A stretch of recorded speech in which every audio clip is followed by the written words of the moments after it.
میاں صاحب تشویش بڑھ گئی ہے، افغانستان کی باتیں جو ہے وہ ہونا شروع ہو گئی ہیں، بات تو وہیں پر آ گیا جہاں سے شروع ہوئی تھی. کہ آئی جی صاحب نے جو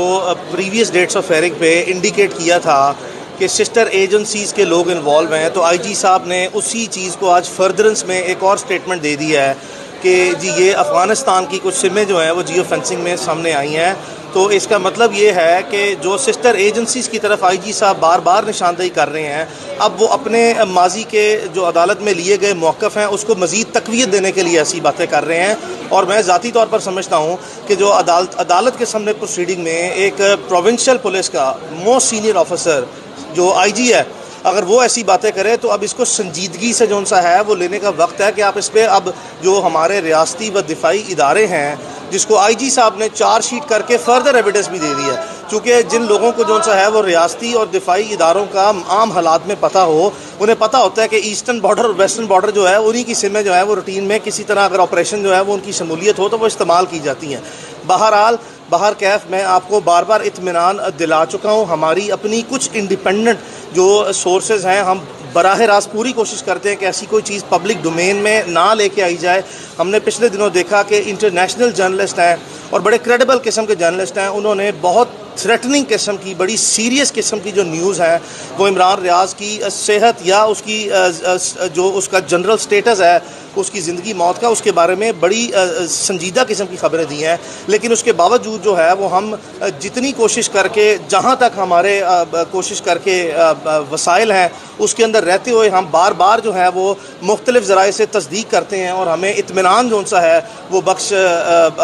خبریں یا اطلاعات دی جاتی ہیں کہ عمران اللہ کا شکر ہے وہ خیریت سے ہے. یہ ایک سنجیدہ نوعیت کا مسئلہ بتایا جاتا ہے اور یہ پاکستان میں ایک ایسا سینئر اینکر پرسن یا کریڈیبل جرنلسٹ زندہ نہیں ہے. پاکستان کے تمام صحافی بہت باخبر ہیں، بہت ان کے جو سا ہیں وہ ڈیٹیل قسم کے اور بڑے اسٹرانگ قسم کے ریسورسز ہیں. کسی ایک نے جو انٹرنیشنل عالمی اداروں کی طرف سے جو صحافتی ادارے ہیں ان کی جو نیوز ہے اس کی کوئی کنفرمیشن جو ہے وہ انڈیپینڈنٹلی نہیں کی. اس کی وجہ میں ذاتی طور پر یہ سمجھتا ہوں کہ ہمارے جو سینئر جرنلسٹ ہیں یا جو موسٹ کریڈیبل اینکر پرسن ہے جو پاکستان میں جن کی 50, 60 اور 70 سال بھی عمریں ہیں، ان کے بھی انڈیپینڈنٹ ذرائع، ان سے بھی ہماری بہت مرتبہ بات ہوئی ہے، ان کے انڈیپینڈنٹ ذرائع بھی یہ کنفرم ریپیٹڈلی کر چکے ہیں کہ عمران انشاءاللہ اللہ کے حکم سے جو سا ہے نہ صرف زندہ ہے بلکہ روح بصحت بھی انشاءاللہ ہے اور خیریت سے ہے. اور بتایا یہ جاتا ہے ہمیں انتہائی سینئر صحافتی ذرائع اور مختلف ذرائع کی طرف سے کہ یہ چونکہ عمران کا مسئلہ کچھ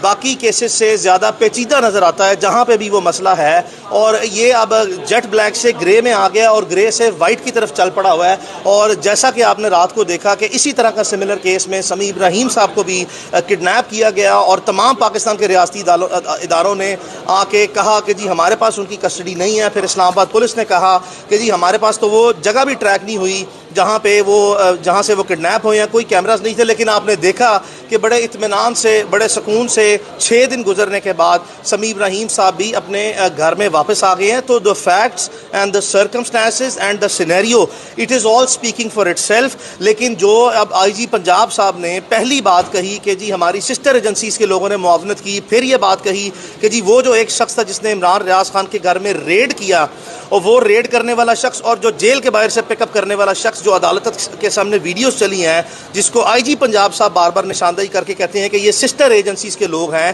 اور بعد ازاں جو سا ہے وہ اس طرح کے حقائق مزید سامنے لے کے آنا کہ جیو فینسنگ کے تھرو افغانستان کے نمبر ٹریک ہوئے ہیں نا، تو دس از آل اسپیکنگ فار اٹ سیلف. اس میں اب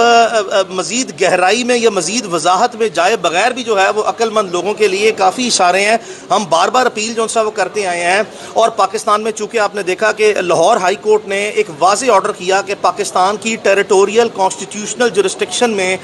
جتنے ادارے ہیں، چاہے وہ دفاعی و ریاستی ادارے ہیں، چاہے وہ ہماری انٹیلیجنس ایجنسیز ہیں، چاہے وہ ایف آئی اے ہے، چاہے وہ پولیس ہے، جن کے پاس جو وسائل ہیں پاکستان کی جغرافیائی حدود میں، وہ تمام وسائل کو بروئے کار لاتے ہوئے، چاہے وہ انٹیلیجنس ریسورسز ہیں، چاہے وہ ٹیکنالوجیکل ریسورسز ہیں، چاہے وہ ہیومن ریسورسز ہیں، یا چاہے وہ فائنینشیل ریسورسز ہیں، ان تمام کو یوٹیلائز کرتے ہوئے ہم لازمی طور پر عدالت کے حکم کے جو سا ہے وہ مد نظر رکھتے ہوئے آپ سے عدالت کے حکم پر عمل درآمد اور احترام چاہتے ہیں. برائے مہربانی عمران ریاض خان کو اب بازیاب کر دیا جائے. کسی بھی شخص کو ڈیو پروسیس سے آپ ڈینائی نہیں کر سکتے. آپ نے اس کو اسٹرانگلی ڈپرائیو کر دیا ہوا ہے. کافی چیز آگے نکل چکی ہے. اگر عمران ریاض خان کا کیس کو میں ایک اولڈ ڈیزیز کنسیڈر کر لوں نا, پرانی بیماری بھی کنسیڈر کر لوں, تو اس میں بھی صحت یابی کے لیے جتنا ٹائم اس طرح کی ٹرانزیکشنز میں یا اس طرح کے حالات میں ریکوائرڈ ہوتا ہے نا, وہ ریکوری کے لیے اس بیماری, اولڈ بیماری کی یا ٹریٹمنٹ کے لیے وہ کافی گزر گیا ہے. اب آگے بڑھ گئے. آئی جی صاحب کی باتوں سے تو کہیں سے نہیں لگ رہا کہ عمران ریاض جو ہے وہ آئندہ آنے والے دنوں میں کسی طرح بھی پیش کیا جائے گا. دیکھیں, جس وقت کسی بھی حالات میں کوئی کام نہ کرنا فوری طور پر ٹھہرا ہو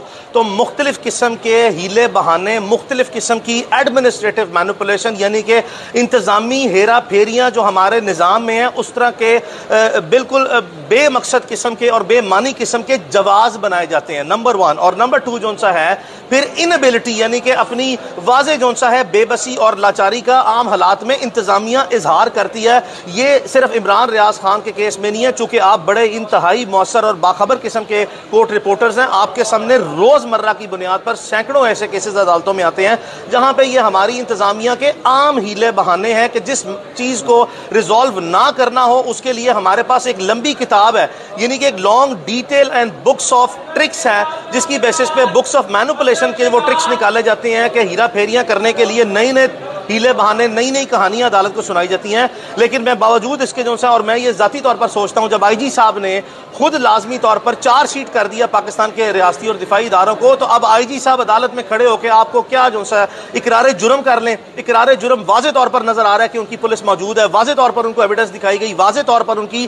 مس ریپرزنٹیشنز, مس اسٹیٹمنٹس اور misquotation of events, facts and circumstances repeatedly highlight ہوئے. جو بیان دیتے ہیں آگے سے وہ کوئی نئی چیز ہم لے آتے ہیں, وہ پکڑا جاتا ہے. پھر وہ جو بیان دیتے ہیں ہم کوئی ایسی چیز پیش کرتے ہیں جس سے واضح طور پر تضاد آتا ہے. تو ان سب باتوں کے بعد آپ کیا سمجھتے ہیں کہ آئی جی صاحب کیا جو ہے وہ آپ کے سامنے جواز پیش کرے, سوائے اس کے کہ جی وہ ہمارے پاس نہیں ہے, جی وہ ہم کوشش کر رہے ہیں, جی ہم وہ جیو فینسنگ میں یہ کر لیا, جی وہ افغانستان کے نمبر نکلا. یہ سارے ہیلے بہانے ہیں. پرنسپلی آئی جی صاحب کو میں لازمی طور پر آپ کے سامنے لازمی طور پر ببانگے دول کہہ رہا ہوں کہ آئی جی صاحب کے علم میں ہے, یہ ہو نہیں سکتا. کیا آپ کو میں بتا دوں کہ آئین پاکستان میں کسی ایس ایچ او کو جو اختیار حاصل ہے, اگر اس اختیار کو امپلیمنٹیشن کا حکم دے دیا جائے نا, تو ایک ایس ایچ او, صرف ایک ایس ایچ او کے اتنے اختیارات ہیں کہ پاکستان میں اس کے علاقے سے ممکن نہیں ہے بندہ جو سے غائب ہو جائے. اور دوسری بات یہ کہ جو بھی لے کے گیا, چاہے وہ کوئی ادارہ ہے پاکستان کا, جب تک کہ ڈیو پروسیس میں نہیں لے کے گیا, تو ایک ایس ایچ او اتنا با اختیار ہے کہ وہ ہر صورت جو ہے وہ اپنے حکم پر عمل درآمد کر کے بندہ لے آئے گا. لیکن یہاں پہ آئی جی صاحب تو بہت بڑے آدمی ہیں, ان کے نیچے جو ہے وہ 1.5-2 لاکھ کی پنجاب پولیس ہے, ان کے اختیار میں بھی ہے, ان کے اختیار کے علاوہ جو ہے ان کے علم میں بھی ہے کہ وہ عمران ریاض خان کہاں پہ ہے. اور میں بار بار کہہ چکا ہوں کہ ان کے اپنے ذیلی اداروں کے پاس ہے. سمپل سٹر کھڑے ہو کے عدالت میں ڈینائی کرنا ہی ان کی ڈے 1 پہ ایڈمٹڈ پوزیشن رہی ہے, جس کو انہوں نے اب تک مینٹین کیا. ان تمام حالات کے تناظر میں میں پھر بھی جو ہے ارباب اختیار سے جو ہے وہ گزارش کر رہا ہوں. اور دوسری بات یہ, چونکہ میں عدالت کے حکم کا جو ہے حوالہ دیتے ہوئے ہم اپنے آرمی چیف سے جو ہے, پاکستان کے آرمی چیف جو ہیں وہ ایک بڑے